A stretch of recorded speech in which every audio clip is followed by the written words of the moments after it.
قاہرہ سے 1.5 میل دور، جہاں ایک طرف ریت کے ٹیلے اور باقی ہر طرف صحرا ریت کے سمندر کی مانند افق تک پھیلا ہوا تھا، انسانوں کے سمندر تلے دب گیا تھا۔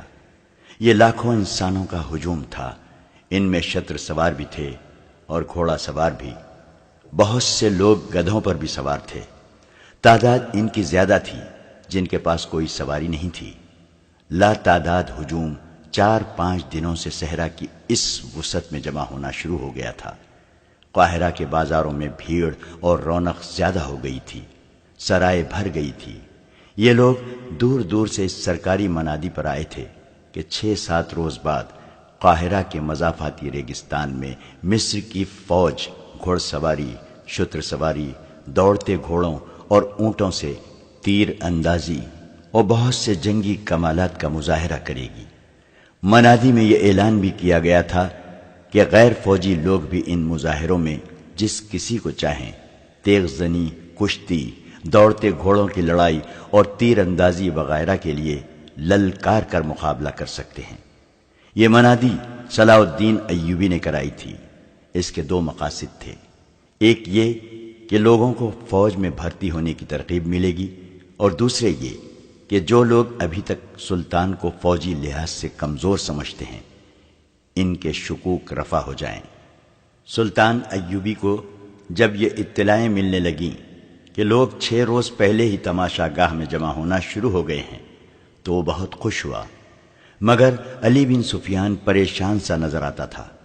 اس نے سلطان کے آگے اس پریشانی کا اظہار کر بھی دیا تھا۔ سلطان ایوبی نے مسرت سے اسے کہا تھا، اگر تماشائیوں کی تعداد 1 لاکھ ہو جائے تو ہمیں 5000 سپاہی تو مل ہی جائیں گے۔ محترم امیر، علی بن سفیان نے کہا، میں تماشائیوں کے ہجوم کو کسی اور زاویے سے دیکھ رہا ہوں۔ میرے اندازے کے مطابق اگر تماشائیوں کی تعداد 1 لاکھ ہوئی تو اس میں 1000 جاسوس ہوں گے۔ دیہات سے عورتیں بھی آ رہی ہیں، ان میں زیادہ تر سوڈانی ہیں۔ ان میں اکثر کا رنگ اتنا گورا ہے کہ عیسائی عورت ان میں چھپ سکتی ہے۔ میں تمہاری اس مشکل کو اچھی طرح سمجھتا ہوں علی، سلطان نے کہا، لیکن تم جانتے ہو کہ میں نے جس میلے کا انتظام کیا ہے وہ کیوں ضروری ہے۔ تم اپنے محکومے کو اور زیادہ ہوشیار کر دو۔ جی، میں اس کے حق میں ہوں، علی بن سفیان نے کہا۔ یہ میلہ بہت ہی ضروری ہے۔ میں نے اپنی پریشانی آپ کو پریشان کرنے کے لیے نہیں بتائی، صرف یہ اطلاع پیش کی ہے کہ یہ میلہ اپنے ساتھ کیا خطرہ لا رہا ہے۔ قاہرہ میں عارضی خہبے خانے کھل گئے ہیں جو ساری رات شائقین سے بھرے رہتے ہیں۔ تماشائیوں میں سے بعض نے شہر کے باہر خیمے نصب کر لیے ہیں۔ میرے گروہ نے مجھے اطلاع دی ہے کہ ان میں بھی قمار بازوں اور عصمت فروشوں کے خیمے موجود ہیں۔ کل میلے کا دن ہے، ناچنے گانے والیوں نے تماشائیوں سے دولت کے ڈھیر اکٹھے کر لیے ہیں۔ میلہ ختم ہو جائے گا تو یہ غلاظت بھی ہجوم کے ساتھ ہی صاف ہو جائے گی۔ سلطان ایوبی نے کہا، میں اس پر پابندی عائد نہیں کرنا چاہتا۔ مصر کی اخلاقی حالت اچھی نہیں۔ رقص اور عصمت فروشی 1-2 دنوں میں ختم نہیں کی جا سکتی۔ ابھی مجھے زیادہ سے زیادہ تماشائیوں کی ضرورت ہے۔ مجھے فوج تیار کرنی ہے، اور تم جانتے ہو علی، ہمیں بہت زیادہ فوج کی ضرورت ہے۔ میں نے فوج اور انتظامیہ کے سربراہوں کے اجلاس میں یہ ضرورت وضاحت سے بیان کر دی تھی۔ میں آپ کو اس وضاحت سے روک نہیں سکا تھا امیر محترم، علی بن سفیان نے کہا۔ میری سراغ رساں نگاہوں میں ان سربراہوں میں نصف ایسے ہیں جو ہمارے وفادار نہیں۔ آپ اچھی طرح جانتے ہیں کہ ان میں کچھ ایسے ہیں جو آپ کو اس گدی پر نہیں دیکھنا چاہتے، اور باقی جو ہیں ان کی دلچسپیاں سوڈانیوں کے ساتھ ہیں۔ میں نے ان میں سے ہر ایک کے پیچھے 1 آدمی چھوڑ رکھا ہے۔ میرے آدمی مجھے ان کی سرگرمیوں سے آگاہ کرتے رہتے ہیں۔ کسی کی کوئی خطرناک سرگرمی سامنے آئی ہے؟ سلطان ایوبی نے پوچھا۔ نہیں، علی بن سفیان نے جواب دیا، سوائے اس کے کہ یہ لوگ اپنی حیثیت اور رتبوں کو فراموش کر کے راتوں کو مشکوک خیموں میں اور ان مکانوں میں جاتے ہیں جو عارضی قہبے خانے اور رقص گاہیں بن گئے ہیں۔ دو نے تو ناچنے والی لڑکیوں کو گھروں میں بھی بلا لیا ہے۔ ان سے زیادہ میرا دماغ ان دو بادبانی کشتیوں پر گھوم رہا ہے جو 10 روز گزرے بحر روم کے ساحل کے ساتھ دیکھی گئی تھی۔ ان میں کیا خاص بات تھی؟ سلطان ایوبی نے پوچھا۔ اس وقت تک بحر روم کے ساحل سے فوج کو واپس بلا لیا گیا تھا۔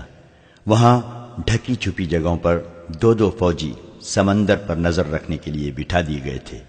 علی بن سفیان نے ماہی گیروں اور صحرائی خانہ بدوشوں کے لباس میں ساحل پر انٹیلیجنس کے چند آدمی مقرر کر دیے تھے۔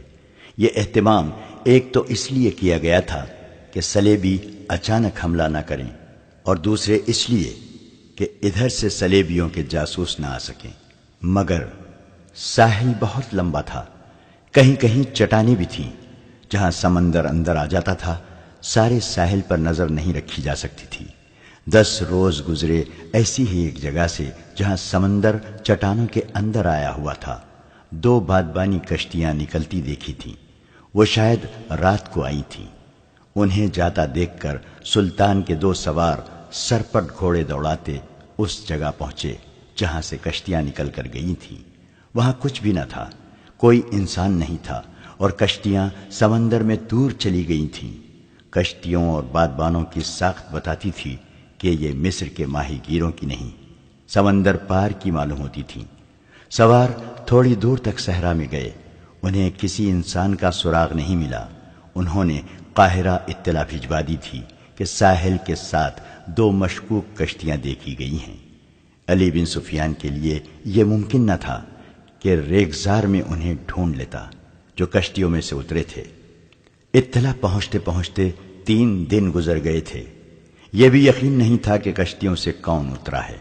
علی بن سفیان نے سلطان ایوبی کے اس سوال کے جواب میں کہ ان کشتیوں میں کیا خاص بات تھی یہ وضاحت کر دی اور کہا، ہم میلے کی منادی 1.5 مہینے سے کرا رہے ہیں۔ 1.5 مہینے میں خبر یورپ کے وسط تک پہنچ سکتی ہے اور وہاں سے جاسوس آ سکتے ہیں۔ مجھے یقین کی حد تک شک ہے کہ تماشائیوں کے ساتھ صلیبیوں کے جاسوس میلے میں آ گئے ہیں۔ قاہرہ میں اس وقت لڑکیاں عارضی طور پر نہیں مستقل طور پر فروخت ہو رہی ہیں۔ سلطان سمجھتے ہیں کہ ان کے خریدار معمولی حیثیت کے لوگ نہیں ہو سکتے۔ ان خریداروں میں قاہرہ کے تاجر، ہماری انتظامیہ اور فوج کے سربراہ اور نامی گرامی بردہ فروش شامل ہیں۔ بکنے والی لڑکیوں میں صلیبیوں کی جاسوس لڑکیاں ہو سکتی ہیں اور یقیناً ہوں گی۔ سلطان ایوبی ان اطلاعوں سے پریشان نہ ہوا۔ بحر روم میں صلیبیوں کو شکست دیے تقریباً 1 سال گزر گیا تھا۔ علی بن سفیان نے سمندر پار جاسوسی کا انتظام کر رکھا تھا جو مضبوط اور 100% قابل اعتماد نہیں تھا۔ تاہم یہ اطلاع مل گئی تھی کہ صلیبیوں نے مصر میں جاسوس اور تقریب کار بھیج رکھے ہیں۔ ابھی یہ معلوم نہیں ہو سکا تھا کہ مصر کے متعلق ان کے منصوبے کیا ہیں۔ بغداد اور دمشق سے آنے والی اطلاعوں سے پتہ چلا تھا کہ صلیبیوں نے زیادہ تر دباؤ ادھر ہی رکھا ہوا ہے۔ وہاں خصوصاً شام میں وہ مسلمان عمرہ کو عیاشیوں اور شراب میں ڈبوتے چلے جا رہے تھے۔ سلطان نور الدین زنگی کی موجودگی میں صلیبی ابھی براہ راست ٹکر لینے کی جرت نہیں کر رہے تھے۔ بحر روم میں جب صلاح الدین ایوبی نے ان کا بیڑا بمہ لشکر غرق کر دیا تھا، ادھر عرب میں سلطان زنگی نے صلیبیوں کی مملکت پر حملہ کر کے انہیں صلح پر مجبور کیا اور جزیہ وصول کر لیا تھا۔ اس مورکے میں بہت سے صلیبی سلطان زنگی کی قید میں آئے تھے، جن میں رینالٹ نام کا ایک صلیبی سالار بھی تھا۔ سلطان زنگی نے ان قیدیوں کو رہا نہیں کیا تھا کیونکہ صلیبیوں نے مسلمان جنگی قیدیوں کو شہید کر دیا تھا۔ اس کے علاوہ صلیبی عہد شکنی بھی کیا کرتے تھے۔ سلطان ایوبی کو اطمینان تھا کہ ادھر سلطان زنگی سلطنت اسلامیہ کی پاسبانی کر رہا ہے، پھر بھی وہ فوج تیار کر رہا تھا تاکہ صلیبیوں سے فلسطین لیا جائے اور عرب کی سرزمین کو کفار سے پاک کیا جائے۔ اس کے ساتھ ہی وہ مصر کا دفاع مضبوط کرنا چاہتا تھا۔ بیک وقت حملے اور دفاع کے لیے بے شمار فوج کی ضرورت تھی۔ مصر میں بھرتی کی رفتار سلطان ایوبی کے عزائم کے مطابق سست تھی۔ اس کی ایک وجہ یہ تھی کہ سوڈانیوں کی جو فوج توڑ دی گئی تھی، اس کے کماندار اور عہدیدار دیہات میں سلطان ایوبی کے خلاف پروپیگنڈا کرتے پھر رہے تھے۔ اس فوج میں سے تھوڑی سی تعداد سلطان کی فوج میں وفاداری کا حلف اٹھا کر شامل ہو گئی تھی۔ کچھ فوج مصر سے تیار کر لی گئی تھی اور کچھ سلطان زنگی نے بھیج دی تھی۔ مصر کے لوگوں نے ابھی یہ فوج نہیں دیکھی تھی، نہ ہی انہوں نے سلطان ایوبی کو دیکھا تھا۔ سلطان ایوبی نے اس میلے کا اعلان کر کے اپنے فوجی سربراہوں اور ان کے ماتحت کمانداروں وغیرہ کو ہدایت دی تھی کہ وہ باہر سے آئے ہوئے لوگوں سے ملیں اور پیار و محبت سے ان کا اعتماد حاصل کریں، انہیں باور کرائیں کہ وہ انہی میں سے ہیں، اور ہم سب کا مقصد یہ ہے کہ خدا اور رسول صلی اللہ علیہ وسلم کی سلطنت کو دور دور تک پھیلانا اور اسے صلیبی فتنے سے پاک کرنا ہے۔ میلے سے ایک روز پہلے علی بن سفیان سلطان کو جاسوسوں کے خطرے سے آگاہ کر رہا تھا۔ اس نے کہا، امیر محترم، مجھے جاسوسوں کا کوئی ڈر نہیں۔ دراصل خطرہ اپنے ان کلمہ گو بھائیوں سے ہے جو کفار کے اس زمین دوز حملے کو کامیاب بناتے ہیں۔ اگر ان کا ایمان مضبوط ہو تو جاسوسوں کا پورا لشکر بھی کامیاب نہیں ہو سکتا۔ میلے کے تماشائیوں میں جو ناچنے والی لڑکیاں نظر آ رہی ہیں وہ صلیبیوں کا جال ہیں، تاہم میرا گروہ دن رات مصروف ہے۔ اپنے آدمیوں سے یہ کہہ دو کہ کسی جاسوس کو جان سے نہ ماریں۔ سلطان ایوبی نے کہا، زندہ پکڑو۔ جاسوس دشمن کے لیے آنکھ اور کان ہوتا ہے، لیکن ہمارے لیے وہ زبان ہے۔ وہ تمہیں ان کی خبریں دے گا جنہوں نے اسے بھیجا ہے۔ میلے کی صبح طلوع ہوئی۔ وہ میدان بہت ہی وسیع تھا جس کے 3 اطراف تماشائیوں کا ہجوم تھا۔ جس طرف ریت کے ٹیلے تھے ادھر کسی کو نہیں جانے دیا گیا تھا۔ جنگی دف بجنے لگے، گھوڑوں کی ٹاپوں کی آوازیں اس طرح سنائی دیں جیسے سیلابی دریا آ رہا ہو۔ گرد آسمان کی طرف بڑھ رہی تھی۔ یہ 2000 سے زیادہ گھوڑے تھے۔ پہلا گھوڑ سوار میدان میں داخل ہوا۔ یہ صلاح الدین ایوبی تھا۔ اس کے دونوں طرف علم بردار تھے اور پیچھے سواروں کا دستہ تھا۔ گھوڑوں پر پھولدار چادریں ڈالی گئی تھیں۔ ہر سوار کے ہاتھ میں برچھی تھی۔ برچھی کے چمکتے ہوئے پھل کے ساتھ رنگین کپڑے کی چھوٹی سی جھنڈی تھی۔ ہر سوار کی کمر سے تلوار لٹک رہی تھی۔ آہستہ آہستہ گھوڑے چل رہے تھے۔ سوار گردنیں تانے اور سینہ پھلائے بیٹھے تھے۔ ان کے چہروں پر جلالی تاثر تھا۔ یوں معلوم ہوتا تھا جیسے یہ تماشائیوں کے دم بخود ہجوم سے اعلیٰ و برتر ہوں۔ ان کی آن بان دیکھ کر تماشائیوں پر خاموشی طاری ہو گئی تھی۔ ان پر رعب چھا گیا تھا۔ تماشائی نیم دائرے میں کھڑے تھے۔ ان کے پیچھے تماشائی گھوڑوں پر بیٹھے تھے اور ان کے پیچھے کے تماشائی اونٹوں پر بیٹھے تھے۔ ایک ایک گھوڑے اور ایک ایک اونٹ پر 2 3 آدمی بیٹھے تھے۔ ان کے آگے ایک جگہ شامیانہ لگایا گیا تھا جس کے نیچے کرسیاں رکھی تھیں۔ یہاں اونچی حیثیت والے تماشائی بیٹھے تھے۔ ان میں تاجر بھی تھے، سلطان کی حکومت کے افسر اور شہر کے معززین بھی۔ ان میں قاہرہ کی مسجدوں کے امام بھی بیٹھے تھے۔ انہیں سب سے آگے بٹھایا گیا تھا کیونکہ سلطان ایوبی مذہبی پیشواؤں اور علماء کا اس قدر احترام کرتا تھا کہ ان کی موجودگی میں ان کی اجازت کے بغیر بیٹھتا نہیں تھا۔ ان میں سلطان کے وہ افسر بھی بیٹھے تھے جو انتظامیہ کے تھے، لیکن ان کا تعلق فوج سے تھا۔ سلطان نے انہیں خاص طور پر کہا تھا کہ ان کے زعما میں بیٹھ کر ان کے ساتھ دوستی پیدا کریں۔ ان میں خادم الدین البرق بھی تھا۔ علی بن سفیان کے بعد یہ دوسرا آدمی تھا جو سلطان ایوبی کے خفیہ منصوبوں، مملکت اور فوج کے ہر راز سے واقف تھا۔ اس کا کام ہی ایسا تھا اور اس کا عہدہ سالار جتنا تھا۔ جنگ کے منصوبے اور نقشے اسی کے پاس ہوتے تھے۔ اس کی عمر 40 سال کے قریب تھی۔ وہ عرب کے مردانہ حسن اور جلال کا پیکر تھا۔ جسم توانا اور چہرہ حشاش بشاش تھا۔ البرق کے ساتھ ایک لڑکی بیٹھی تھی، بہت ہی خوبصورت لڑکی تھی۔ وہ نوجوان تھی۔ لڑکی کے ساتھ ایک آدمی بیٹھا تھا جس کی عمر 60 سال سے کچھ زیادہ تھی۔ وہ کوئی امیر کبیر تاجر لگتا تھا۔ البرق کئی بار اس لڑکی کی طرف دیکھ چکا تھا۔ ایک بار لڑکی نے بھی اسے دیکھا تو مسکرا دی، پھر اس نے بوڑھے کی طرف دیکھا تو اس کی مسکراہٹ غائب ہو گئی۔ گھوڑے تماشائیوں کے سامنے سے گزر گئے تو شتر سوار آ گئے۔ اونٹوں کو گھوڑوں کی طرح رنگدار چادروں سے سجایا گیا تھا۔ ہر سوار کے ہاتھ میں ایک لمبا نیزہ اور اس کے پھل سے ذرا نیچے 3-3 انچ چوڑے اور 1.5 فٹ لمبے 2 رنگے کپڑے جھنڈیوں کی طرح بندھے ہوئے تھے۔ ہوا میں وہ پھڑپھڑاتے بہت ہی خوبصورت لگتے تھے۔ ہر سوار کے کندھوں سے ایک کمان آویزاں اور اونٹ کے زین کے ساتھ رنگین ترکش بندی تھی۔ اونٹوں کی گردنیں قم کھا کر اوپر کو اٹھی ہوئی اور سر جیسے فخر سے اونچے ہو گئے تھے۔ سواروں کی شان نرالی تھی۔ گھوڑ سواروں کی طرح ہر شتر سوار سامنے دیکھ رہا تھا۔ ان کی آنکھیں بھی دائیں بائیں نہیں دیکھتی تھیں۔ یہ اونٹ انہی اونٹوں جیسے تھے جن پر تماشائی بیٹھے ہوئے تھے، لیکن فوجی تربیت، فوجی چال اور فوجی سوار کے نیچے وہ کسی اور جہاں کے لگتے تھے۔ البرق نے اپنے پاس بیٹھی ہوئی لڑکی کو ایک بار پھر دیکھا۔ اب کہ لڑکی نے اسے آنکھوں میں آنکھیں ڈال کر دیکھا، اس کی آنکھوں میں ایسا جادو تھا کہ البرق نے اپنے آپ میں بجلی کا جھٹکا سا محسوس کیا۔ لڑکی کے ہونٹوں پر شرم و حیا کا تبسم آ گیا اور اس نے اپنے پاس بیٹھے ہوئے بوڑھے کو دیکھا تو اس کا تبسم نفرت میں بدل گیا۔ البرق کی ایک بیوی تھی جس سے اس کے 4 بچے تھے۔ وہ شاید اس بیوی کو بھول گیا تھا۔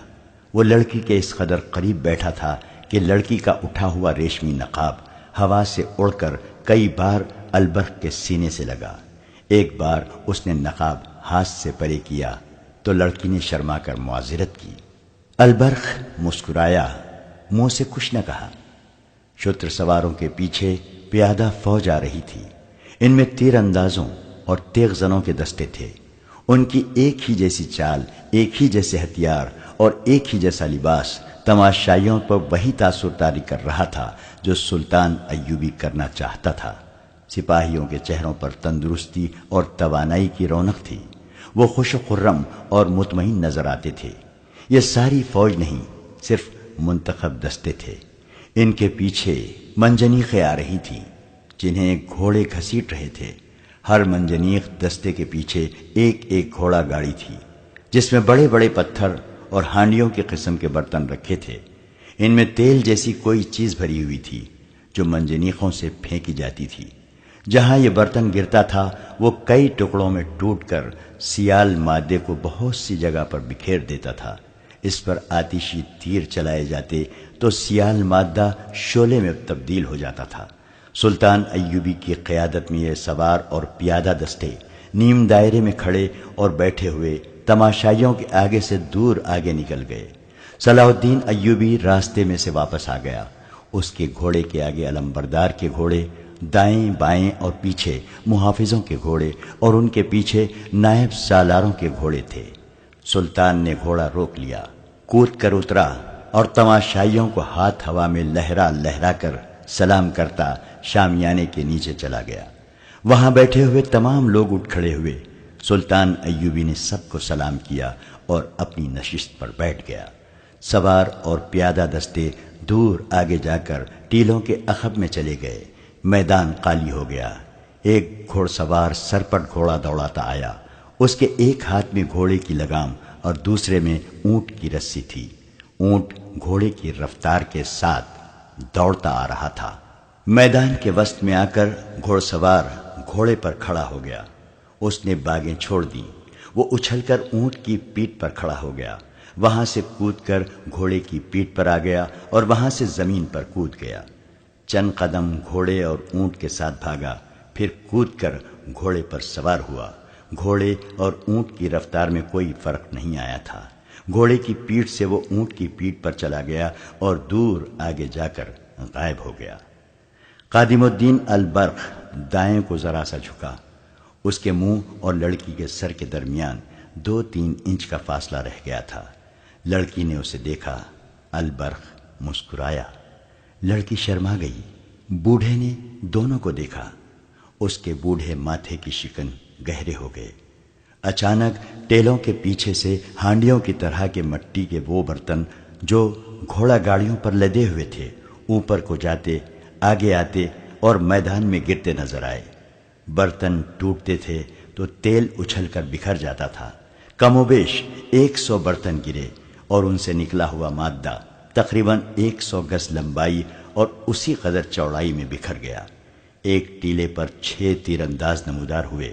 انہوں نے جلتے ہوئے فلیتوں والے تیر چلائے جو سیال مادے والی جگہ گڑ گئے۔ فوراً وہ تمام جگہ ایک ایسا شعلہ بن گئی جو گھوڑے کی پیٹھ تک بلند اور کوئی 100 گز تک پھیلا ہوا تھا۔ ایک طرف سے 4 گھوڑ سوار گھوڑے پوری رفتار سے دوڑتے ہوئے آئے۔ شعلے کے قریب آ کر وہ رکے نہیں، رفتار کم بھی نہ کی، چاروں شعلے میں چلے گئے۔ تماشائی دم بخود تھے کہ وہ جل جائیں گے، مگر وہ اتنے وسیع شعلے میں دوڑتے نظر آ رہے تھے۔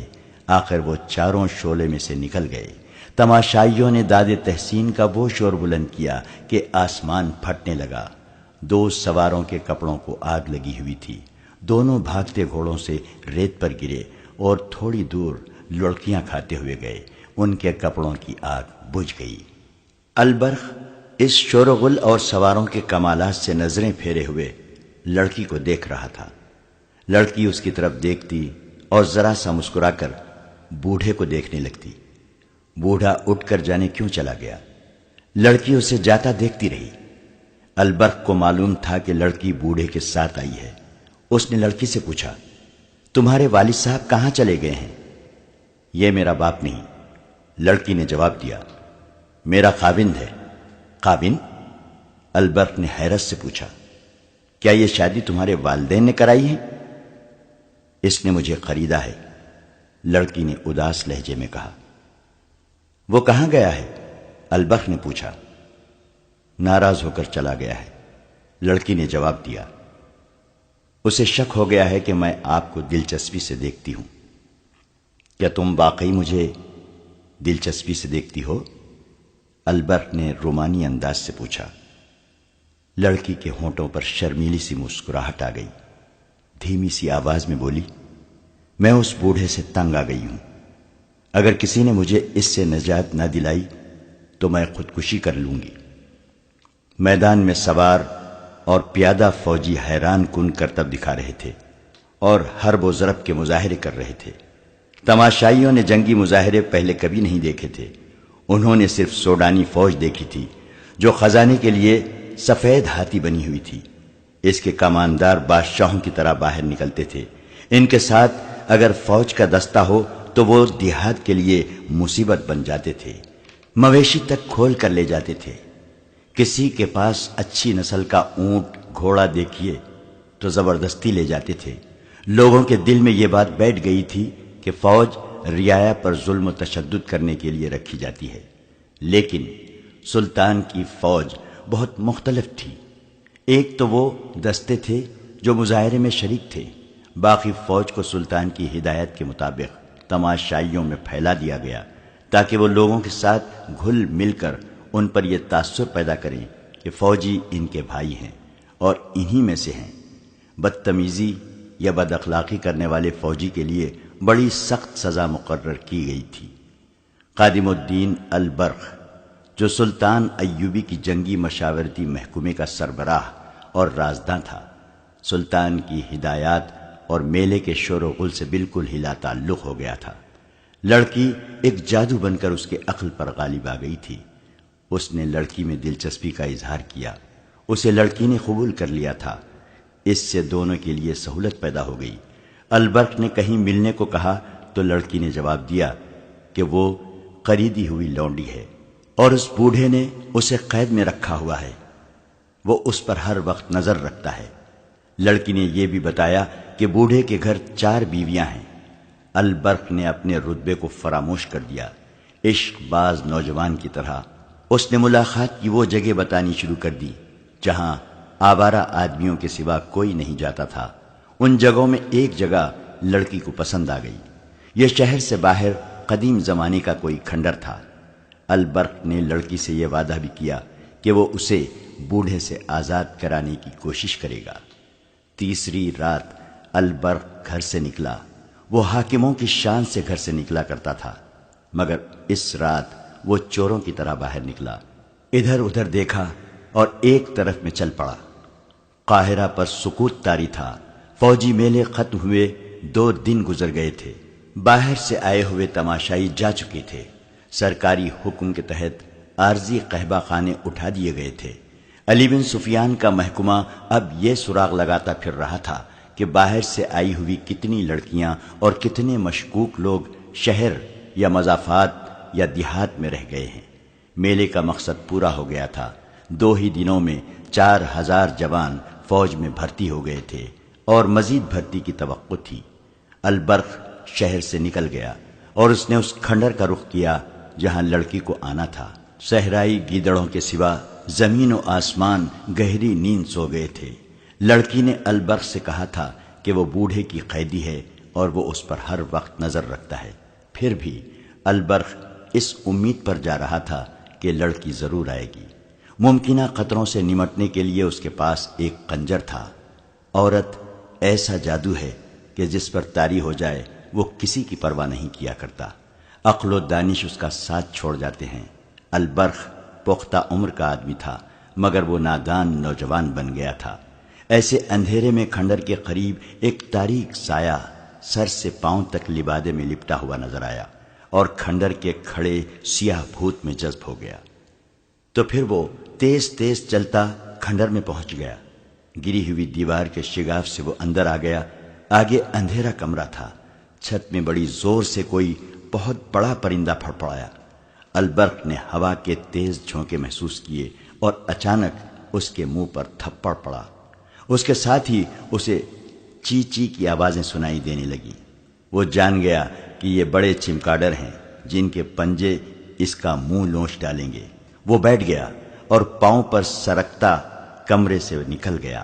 کمرہ اڑتے چمگادڑوں سے بھر گیا تھا۔ آگے صحن تھا جس کے ارد گرد گول برآمدہ تھا۔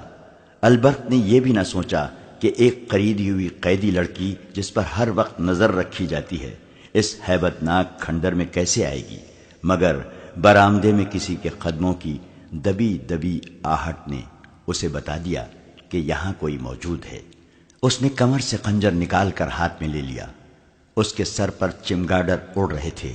پھڑ پھڑانے کی آوازیں ڈراؤنی تھیں۔ البرخ نے آہستہ سے پکارا، آصفہ۔ لڑکی نے اسے اپنا نام بتا دیا تھا اور میلے میں یہ بھی بتا دیا تھا کہ وہ کس طرح فروخت ہوئی ہے۔ آپ آ گئے؟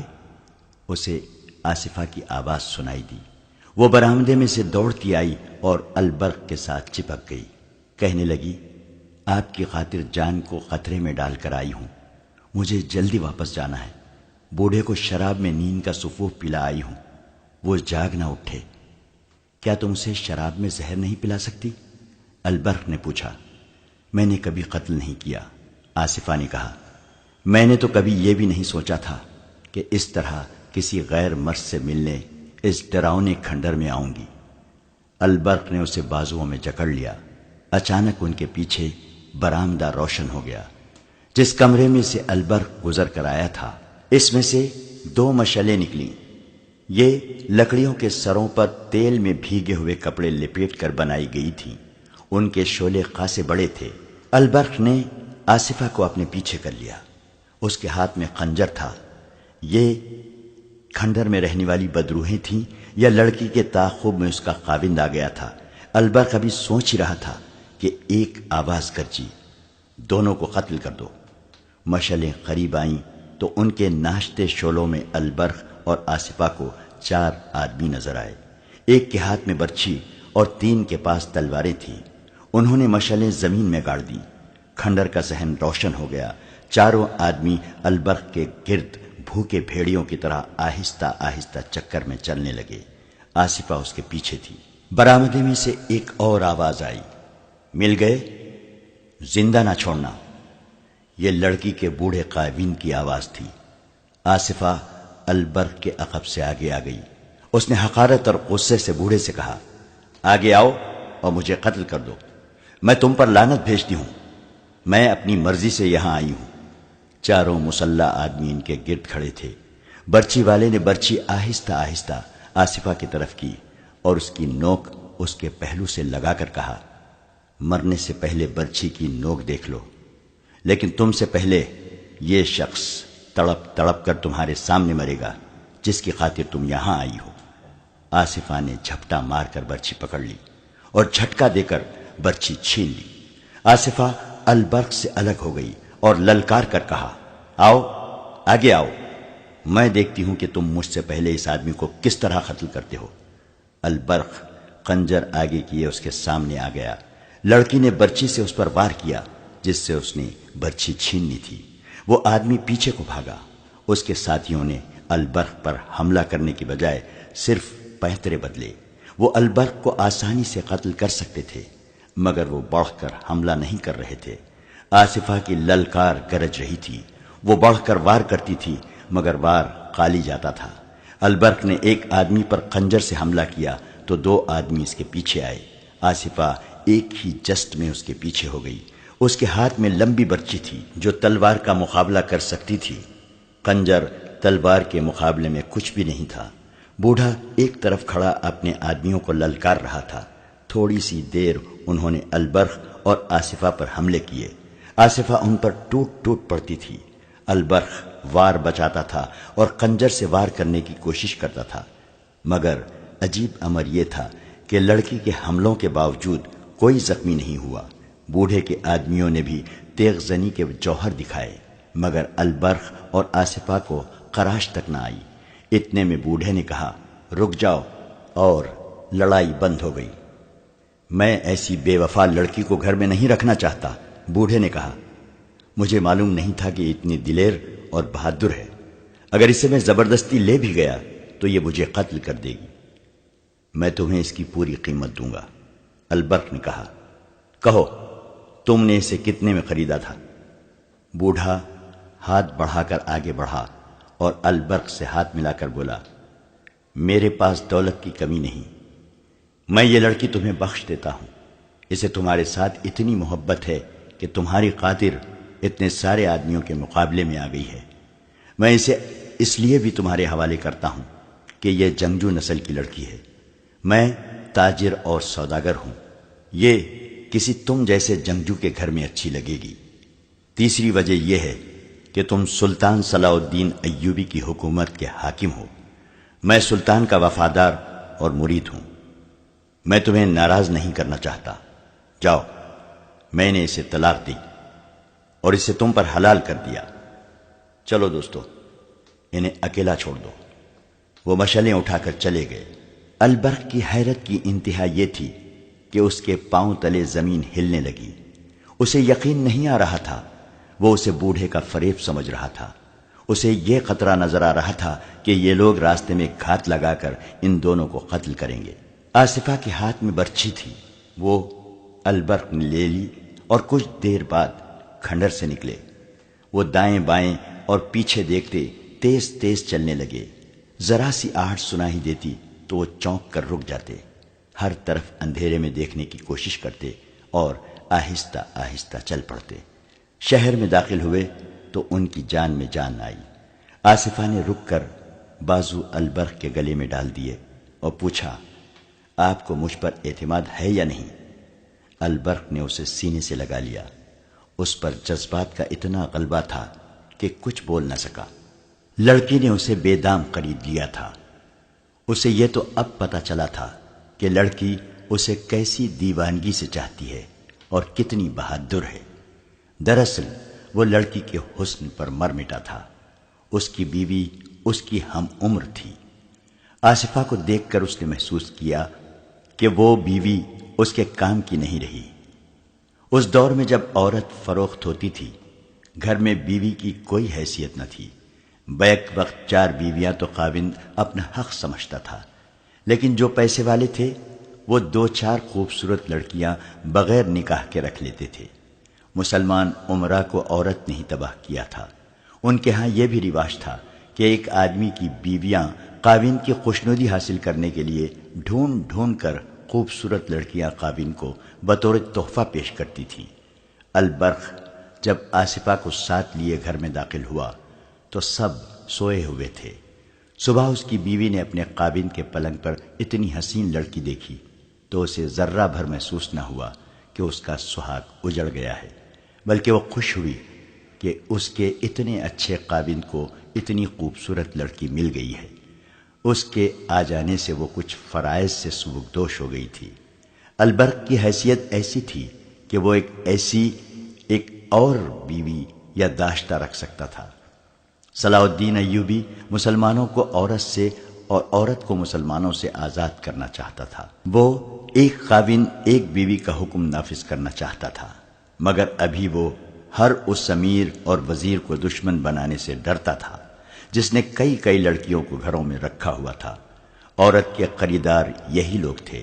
انہی کی دولت سے عورت کھلی منڈی میں نیلام ہوتی تھی، اغوا کی وارداتیں ہوتی تھیں، قتل اور خون خرابے ہوتے تھے، اور عمرا اور حاکموں کی زن پرستی کا ہی نتیجہ تھا کہ عیسائیوں اور یہودیوں نے لڑکیوں کی وساست سے ہی سلطنت اسلامیہ میں زہر بھر دیا تھا۔ اس کے علاوہ سلطان ایوبی کو یہ احساس بھی پریشان کیے ہوئے رکھتا تھا کہ یہی عورت مردوں کے دوش بدوش کفار کے خلاف لڑا کرتی تھی، مگر اب یہ عورت جو جہاد میں مرد کے لیے آدھی قوت تھی، مرد کی تفریح اور عیاشی کا ذریعہ بن گئی ہے۔ اس سے صرف یہ نہیں ہوا کہ قوم کی آدھی جنگی قوت ختم ہو گئی ہے، بلکہ عورت ایک ایسا نشہ بن گئی ہے جس نے قوم کی مردانگی کو بیکار کر دیا ہے۔ سلطان ایوبی عورت کی عظمت بحال کرنا چاہتا تھا۔ اس نے ایک منصوبہ تیار کر رکھا تھا جس کے تحت وہ غیر شادی شدہ لڑکیوں کو باقاعدہ فوج میں بھرتی کرنا چاہتا تھا۔ اسی کے تحت حرم بھی خالی کرنے تھے، مگر ایسے احکام وہ اسی صورت نافذ کر سکتا تھا کہ سلطنت کی خلافت یا امارت اس کے ہاتھ میں آ جائے۔ یہ مہم بڑی دشوار تھی۔ اس کے دشمنوں میں اپنوں کی تعداد زیادہ تھی، اور وہ جانتا تھا کہ قوم میں ایمان فروشوں کی تعداد بڑھتی جا رہی ہے۔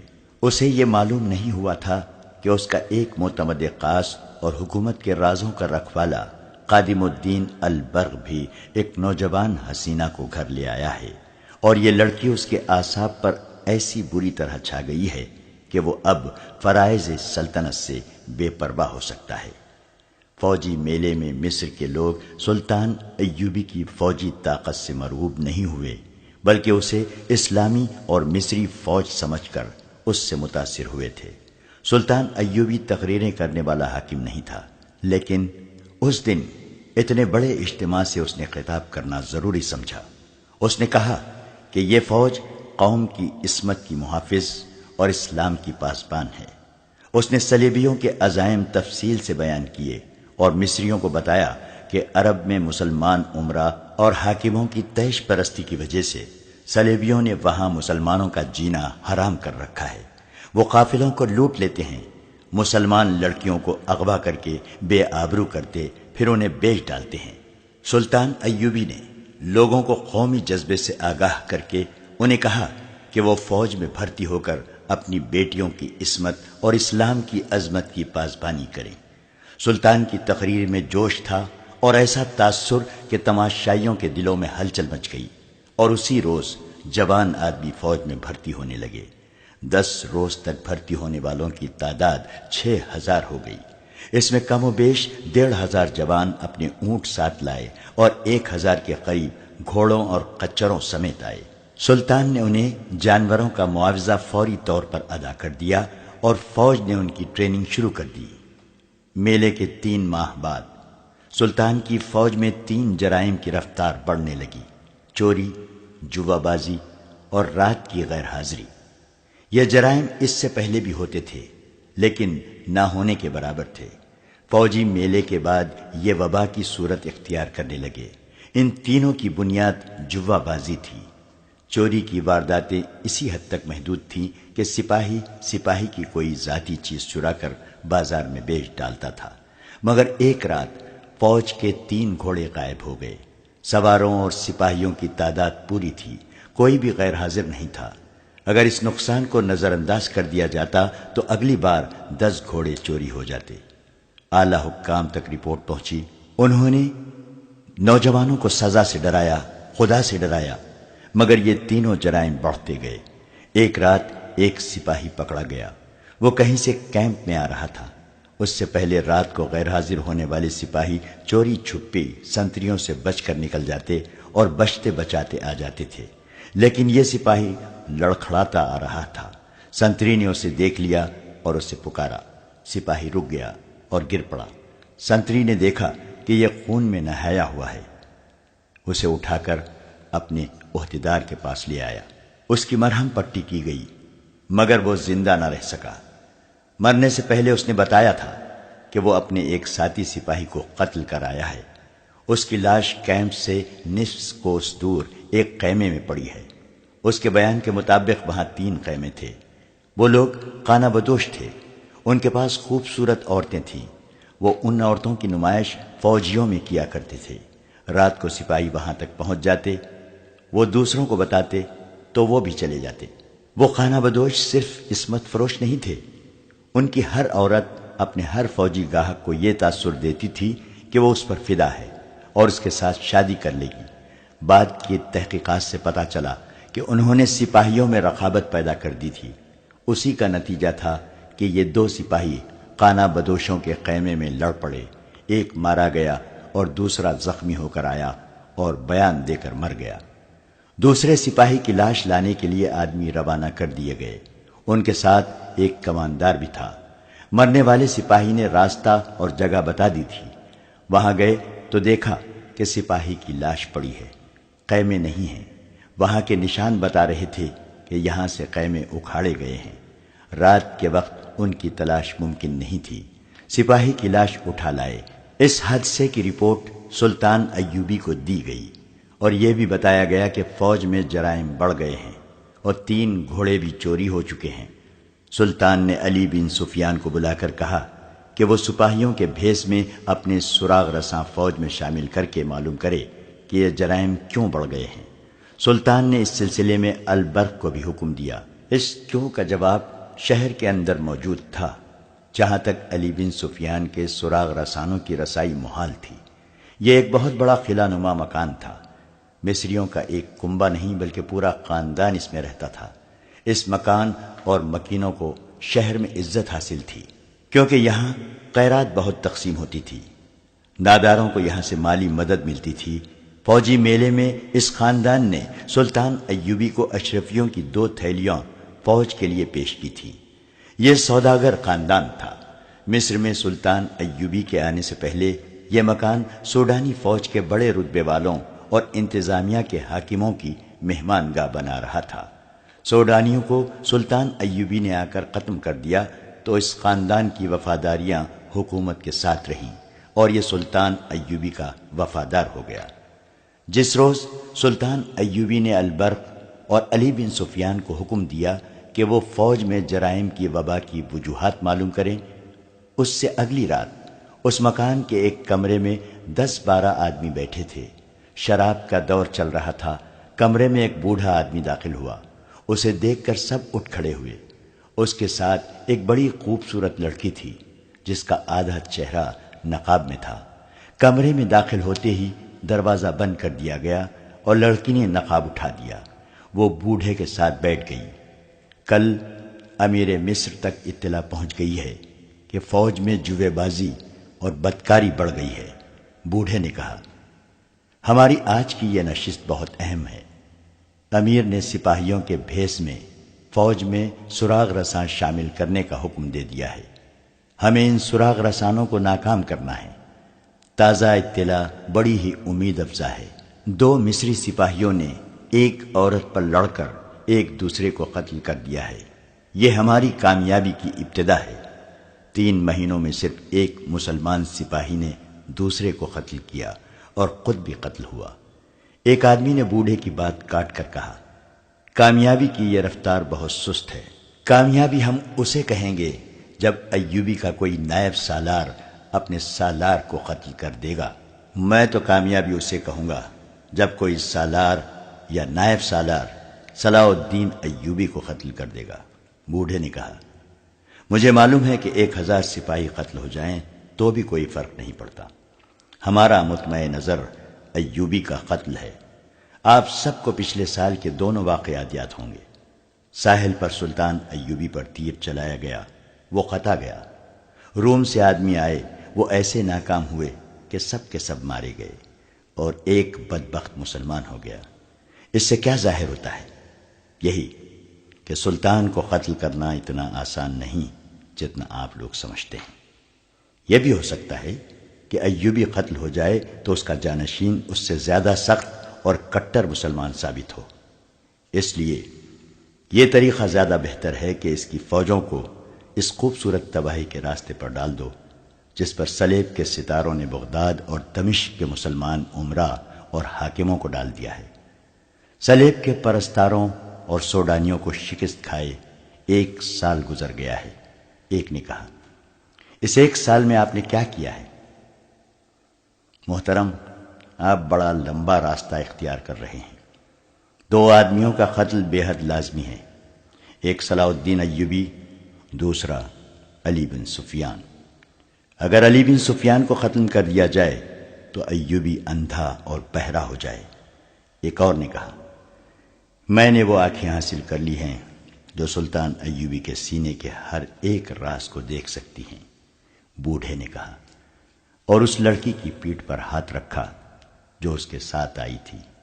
بوڑھے نے کہا، یہ ہیں وہ آنکھیں، دیکھ لو ان آنکھوں میں کیا جادو ہے۔ تم سب نے صلاح الدین ایوبی کے ایک حاکم قادم الدین البرق کا نام سنا ہوگا، تم میں سے بعض نے اسے دیکھا بھی ہوگا۔ صرف 2 آدمی ہیں جو صلاح الدین ایوبی کے سینے میں دیکھ سکتے ہیں، ایک علی اور دوسرا البرق۔ علی بن سفیان کو قتل کرنا حماقت ہوگی۔ میں نے جس طرح البرق پر قبضہ کر لیا ہے اسی طرح علی پر بھی کر لوں گا۔ البرق آپ کے قبضے میں آ چکا ہے؟ ایک نے پوچھا۔ ہاں، بوڑھے نے لڑکی کے ریشمی بالوں کو ہاتھ سے چھیڑ کر کہا، میں نے اسے ان زنجیروں میں جکڑ لیا ہے۔ میں نے آج آپ سب کو چند اور باتیں بتانے کے علاوہ یہ خوشخبری بھی سنانے کے لیے بلایا ہے کہ ہمیں جلدی برخاست ہونا ہے، کیونکہ ہم سب کا ایک ہی جگہ اکٹھا ہونا ٹھیک نہیں۔ اس لڑکی کو تم سب شاید جانتے ہو۔ مجھے بالکل امید نہیں تھی کہ یہ اتنی استادی سے یہ ڈرامہ کھیل لے گی۔ اس کی عمر دیکھیے، پختہ نہیں ہے۔ میں پورا 1 سال ایسے موقع کی تلاش میں مارا پھرتا رہا کہ علی بن سفیان یا البرق کو یا دونوں کو پھانس سکوں۔ میں ان سے ملا کبھی نہیں، کیونکہ میں ان کی شناخت میں نہیں آنا چاہتا تھا۔ فوجی حکام کو سلطان شہریوں سے دور رکھتا ہے۔ آخر اس نے فوجی میلے کا اعلان کر دیا اور مجھے پتا چل گیا کہ اس نے اپنے فوجی کمانداروں، سالاروں اور عہدیداروں سے کہا ہے کہ میلے میں وہ شہریوں میں بیٹھیں اور ان سے باتیں کریں اور ان پر اپنا رعب نہیں بلکہ اعتماد پیدا کریں۔ مجھے علی بن سفیان کہیں نظر نہیں آیا۔ اس لڑکی کو میں ساتھ لے گیا تھا۔ البرق نظر آ گیا۔ اس کے ساتھ 2 کرسیاں خالی تھیں۔ میں نے لڑکی کو اس کے بازو بٹھا دیا۔ اسے میں 8 مہینوں سے استادی طریقے سکھا رہا تھا۔ مجھے اپنا بوڑھا خاوند اور اپنے آپ کو قریدی ہوئی مظلوم لڑکی بتا کر اس نے البرق جیسے مومن کو اپنی خوبصورتی میں گرفتار کر لیا۔ ملاقات کا وقت اور جگہ طے کر لی۔ میں نے اسے بتایا کہ اسے کھنڈر میں کیا ناٹک کھیلنا ہے۔ لڑکی کھنڈر میں چلی گئی۔ میں 4 آدمیوں کے ساتھ وہاں موجود تھا۔ 2 آدمی اس وقت یہاں موجود ہیں، 2 کو آپ سب نہیں جانتے۔ وہ ہمارے گروہ کے آدمی ہیں۔ اس نے البرق پر ثابت کر دیا کہ یہ اس کی خاطر جان دے دے گی۔ ہمارے 4 ساتھیوں نے البرق پر اور اس پر تلواروں سے حملے کیے۔ اس نے برچی کے وار کیے۔ یہ ناٹک اس قدر حقیقی معلوم ہوتا تھا کہ البرق کو شک تک نہ ہوا۔ کم وقت کے دماغ میں یہ بھی نہ آئی کہ تلواروں کے اور برچی کے اتنے وار ہوئے مگر کوئی زخمی تک نہ ہوا۔ میں نے یہ کہہ کر یہ کھیل ختم کیا کہ یہ لڑکی کسی بہادر کے ہاں ہی اچھی لگتی ہے۔ میں نے اسے خوشی کا اظہار کرتے ہوئے البرق کے حوالے کر دیا۔ میں نے اسے اپنا نام آصفہ بتا رکھا ہے۔ لڑکی نے کہا، میں حیران ہوں کہ اتنی پختہ عمر کا حاکم اتنی آسانی سے میرے جال میں پھنس گیا ہے۔ میں نے اسے شراب کا عادی بنا دیا ہے۔ اس نے کبھی نہیں پی تھی۔ پہلی بیوی اسی گھر میں رہتی ہے، اس کے بچے بھی ہیں، لیکن وہ سب کو جیسے بھول گیا ہے۔ لڑکی نے محفل کو تفصیل سے بتایا کہ اس نے کیسے کیسے طریقوں سے سلطان ایوبی کے اس معتمد خصوصی کی عقل کو اپنی مٹھی میں لے رکھا ہے۔ ان 3 مہینوں میں یہ لڑکی مجھے صلاح الدین ایوبی کے کئی قیمتی راز دے چکی ہے۔ بوڑھے نے کہا، سلطان ایوبی بہت زیادہ فوج تیار کر رہا ہے، اس میں سے وہ آدھی مصر میں رکھے گا اور باقی نصف کو اپنی کمان میں عیسائی بادشاہوں کے خلاف لڑانے کے لیے لے جائے گا۔ اس کی نظر یروشلم پر بھی ہے، لیکن البرق سے اس لڑکی نے جو راز لیے ہیں وہ یہ ہیں کہ سلطان سب سے پہلے اپنے مسلمان حکمرانوں اور قلعے داروں کو متحد کرے گا۔ ان کے اتحاد کو صلیب کے پرستاروں نے بالکل اسی طرح بکھیر دیا ہے جس طریقے سے ہم نے البرق کو اپنے قبضے میں لے لیا ہے۔ تو کیا ہم یہ سمجھیں کہ البرق اب ہمارے گروہ کا فرد ہے؟ ایک آدمی نے پوچھا۔ نہیں، بوڑھے نے جواب دیا، وہ سچے دل سے ایوبی کا وفادار ہے، وہ اتنا ہی وفادار اس لڑکی کا بھی ہے۔ یہ لڑکی سلطان، قوم اور اسلام کی وفاداری کا اظہار ایسے والہانہ طریقے سے کرتی ہے کہ البرق اسے قوم کی جانباز بیٹی سمجھتا ہے۔ اس لڑکی کے حسن و جوانی اور محبت کے عملی اظہار کا جادو الگ ہے۔ البرق کو ہم اپنے ساتھ نہیں ملا سکتے، ضرورت ہی کیا ہے، وہ پوری طرح ہمارے ہاتھوں میں کھیل رہا ہے۔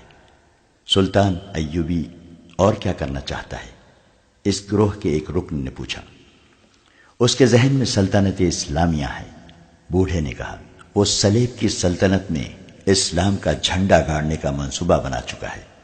ہمارے ان جاسوسوں کو جو سمندر پار سے آئے ہیں، ایوبی نے گرفتار اور بیکار کرنے کے لیے علی بن سفیان کی نگرانی میں ایک بہت بڑا گروہ تیار کیا ہے۔ البرق سے حاصل کی ہوئی اطلاعات کے مطابق اس نے جابازوں کی ایک الگ فوج تیار کی ہے جسے وہ صلیبی ملکوں میں بھیج کر جاسوسی اور تباہی کرائے گا۔ اس فوج کی ٹریننگ شروع ہو چکی ہے۔ صلاح الدین ایوبی کے منصوبے بہت خطرناک ہیں۔ انہی کو عملی جامہ پہنانے کے لیے اس نے فوجی میلے کا ڈھونگ رچایا اور 6-7 ہزار جوان بھرتی کر لیے ہیں۔ لوگ ابھی تک بھرتی ہو رہے ہیں۔ بھرتی ہونے والوں میں سوڈانی بھی ہیں۔ مجھے اوپر سے جو ہدایات ملی ہیں وہ یہ ہیں کہ ایوبی کی فوج میں بدکاری کے بیج بونے ہیں۔ اس کا طریقہ یہ ہے کہ ان کے دلوں میں عورت اور جوا داخل کر دو۔ بوڑھے نے بتایا کہ اس نے فوجی میلے کے فوراً بعد اپنے آدمی بھرتی کرا دیے تھے۔ انہوں نے بڑی خوبی سے فوج میں جوا شروع کرا دیا ہے۔ جوا اور عورت ایسی چیزیں ہیں جو انسان کو چوری اور قتل تک لے جاتی ہیں۔ اس نے دوسرا طریقہ یہ بتایا کہ عصمت فروش عورتوں کو ٹریننگ دے کر فوجی کیمپوں کے ارد گرد چھوڑ دیا گیا ہے جو یہ ظاہر نہیں ہونے دیتی کہ وہ پیشاور ہیں۔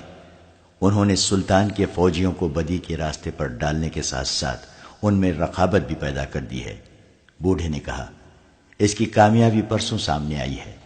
2 سپاہی ایک عورت کے خیمے میں بیک وقت پہنچ گئے۔ دونوں لڑ پڑے اور ایک دوسرے کو بری طرح زخمی کر دیا۔ ایک تو خیمے میں ہی مر گیا اور دوسرے کے متعلق پتہ چلا کہ کیمپ میں جا کر مر گیا۔ یہ رپورٹ سلطان ایوبی تک پہنچ گئی ہے۔ اس نے علی بن سفیان اور البرق کو حکم دیا ہے کہ فوجوں میں اپنے سراغ رسانوں کو بھیج کر معلوم کریں کہ جوا بازی، چوری چکاری اور بدکاری کیوں بڑھتی جا رہی ہے۔ لہذا آپ سب ان تمام عورتوں سے جو اسی کام میں مصروف ہیں کہہ دیں کہ کیمپوں کے قریب نہ جائیں۔ اسی مجلس میں یہ بھی بتایا گیا کہ آصفہ، جس کا اصلی نام کچھ اور تھا، 5ویں چھٹی رات اس بوڑھے کو اطلاعیں دینے جاتی ہیں جو وہ البرق سے حاصل کرتی ہے۔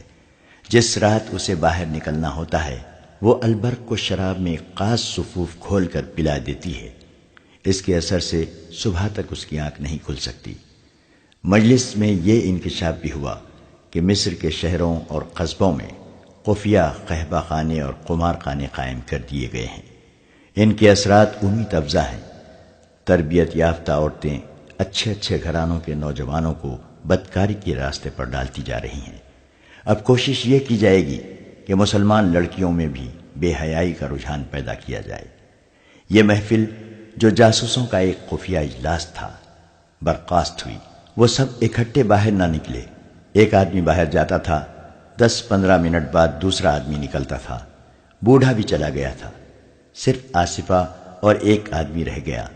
آصفہ نے نقاب میں چہرہ چھپایا اور اس آدمی کے ساتھ نکل گئی۔ البرق نے آصفہ کو ایک راز بنا کے رکھا ہوا تھا۔ اس نے ابھی کسی کو نہیں بتایا تھا کہ اس نے دوسری شادی کر لی ہے۔ دوسری شادی معیوب نہیں تھی، لیکن وہ ڈرتا تھا کہ دوست مزاح کریں گے کہ اتنا عرصہ ایک بیوی کے ساتھ گزار کر 40 سال کی عمر میں نوجوان لڑکی کے ساتھ شادی کر لی، مگر یہ بھید چھپ نہ سکا۔ علی بن سفیان نے شہر میں اور فوجی کیمپوں کے ارد گرد اپنے جاسوس پھیلا رکھے تھے۔ اسے یہ اطلاعیں مل رہی تھی کہ فوجی میلے کے بعد شہر میں بھی جوا اور بدکاری بڑھ رہی ہے۔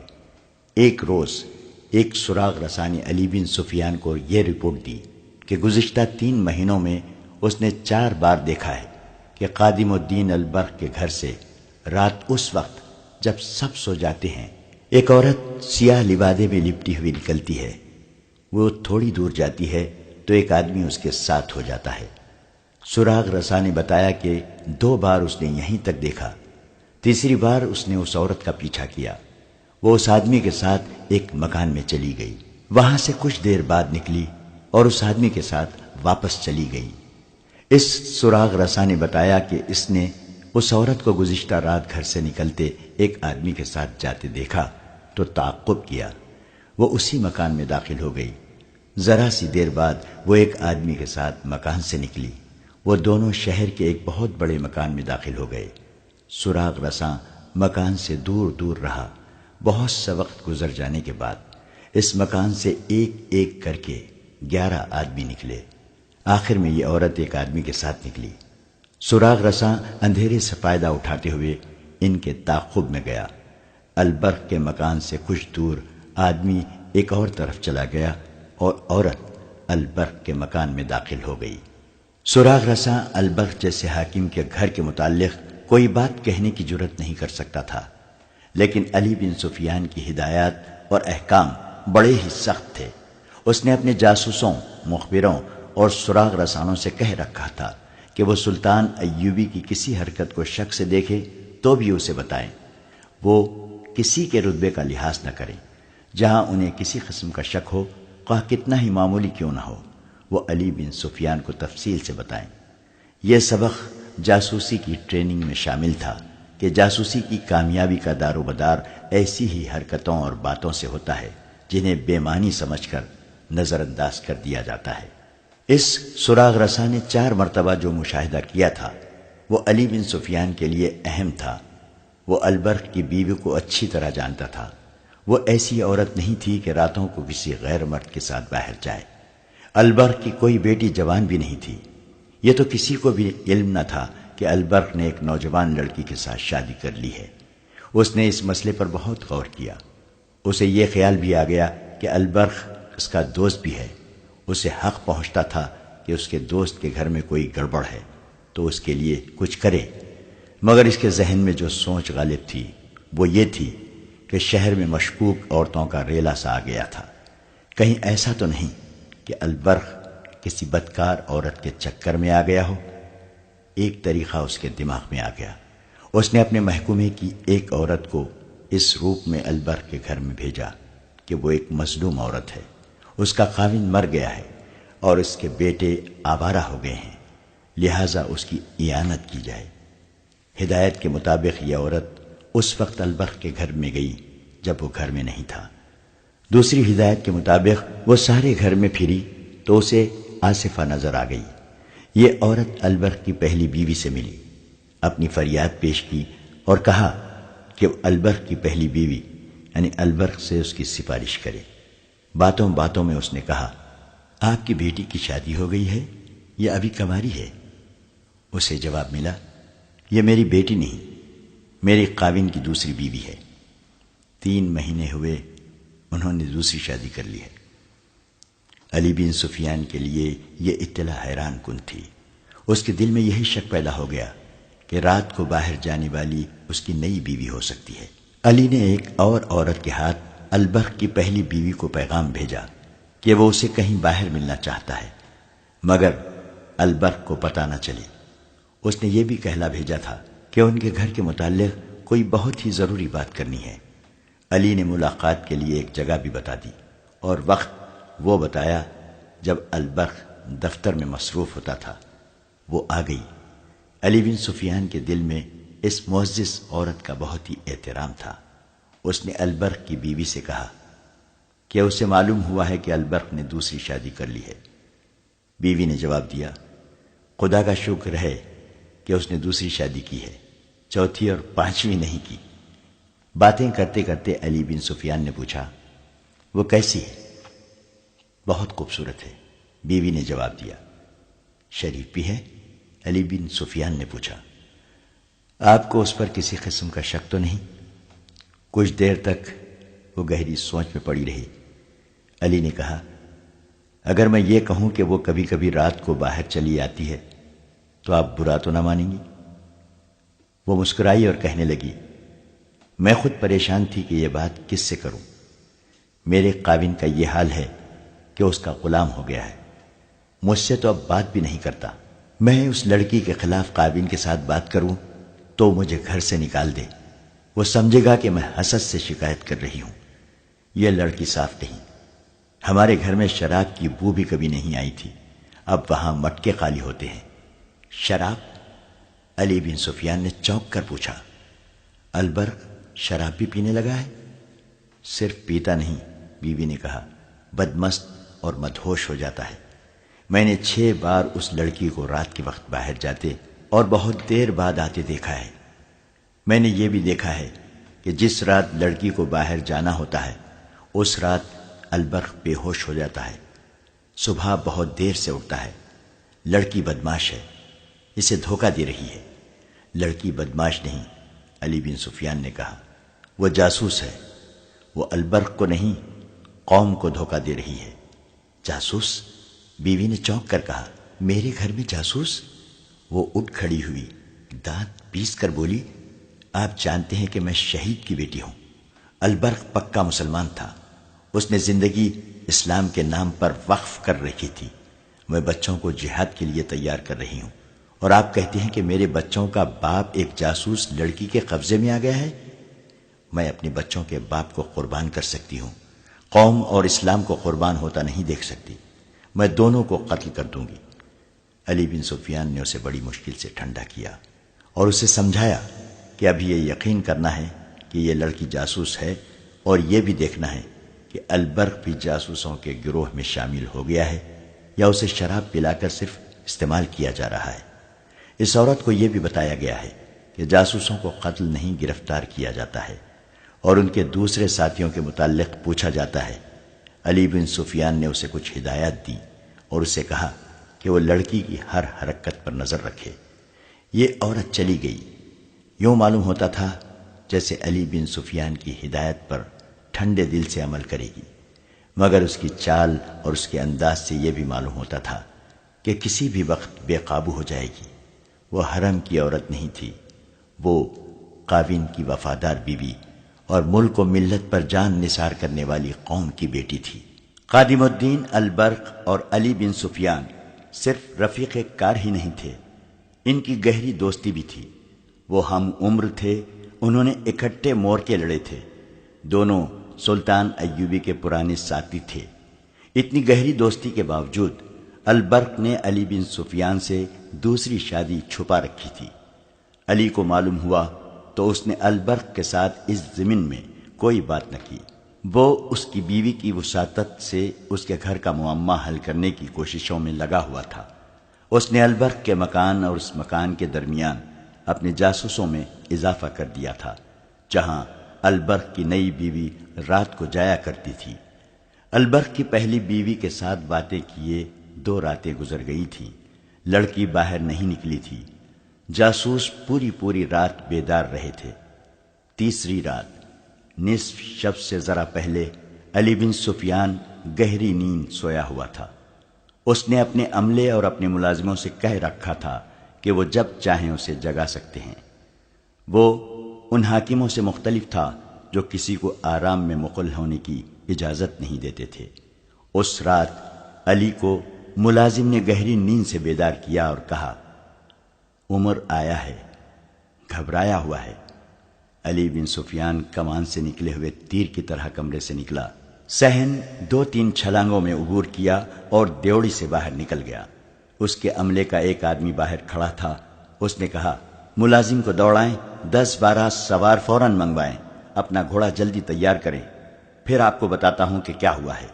علی بن سفیان نے ملازم کو 14 مسلح سوار اور اپنا گھوڑا اور تلوار لانے کو دوڑایا اور عمر سے پوچھا، کہو کیا بات ہے؟ عمر اور آزر نام کے 2 جاسوس آصفہ کو دیکھنے کے لیے متعین تھے۔ علی بن سفیان نے انہیں حکم دے رکھا تھا کہ لڑکی گھر سے نکل کر کہیں جائے تو اسے فوراً اطلاع دی جائے۔ عمر بڑی خطرناک اطلاع لے کر آیا تھا۔ اس نے بتایا کہ تھوڑی دیر گزری، البرخ کے گھر سے سیاہ چادر میں سر سے پاؤں تک لپٹی ہوئی ایک عورت نکلی۔ 50-60 گز آگے گئی تو البرخ کے گھر سے اسی لباس میں ایک اور عورت نکلی۔ وہ بہت تیز تیز اگلی عورت کے پیچھے چلی گئی۔ جب اس سے ذرا دور رہ گئی تو اگلی عورت رک گئی۔ دونوں جاسوس چھپے ہوئے تھے، انہیں کوئی نہ دیکھ سکا۔ وہ تعاقب بھی چھپ کر کرتے تھے۔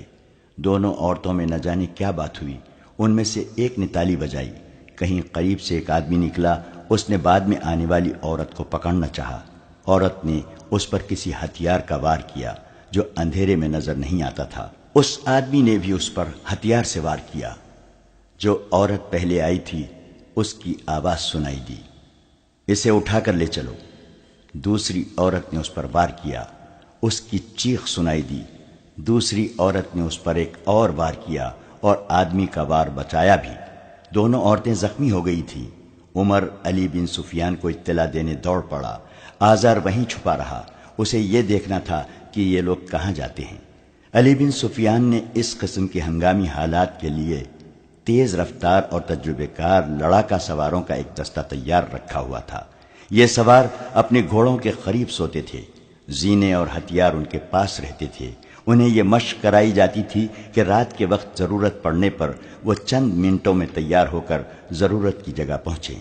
وہ اس قدر تیز ہو گئے تھے کہ علی بن سفیان کے ملازم نے دستے کے کماندار کو اطلاع دی کہ 14 سوار بھیج دو، تو وہ علی بن سفیان کے کپڑے بدلنے اور اس کا گھوڑا تیار ہونے تک پہنچ گئے۔ علی بن سفیان کی قیادت اور عمر کی رہنمائی میں وہ واردات کی جگہ پہنچے۔ 2 سواروں کے ہاتھوں میں ڈنڈوں کے ساتھ تیل میں بھیگے ہوئے کپڑوں کی مشلیں تھیں۔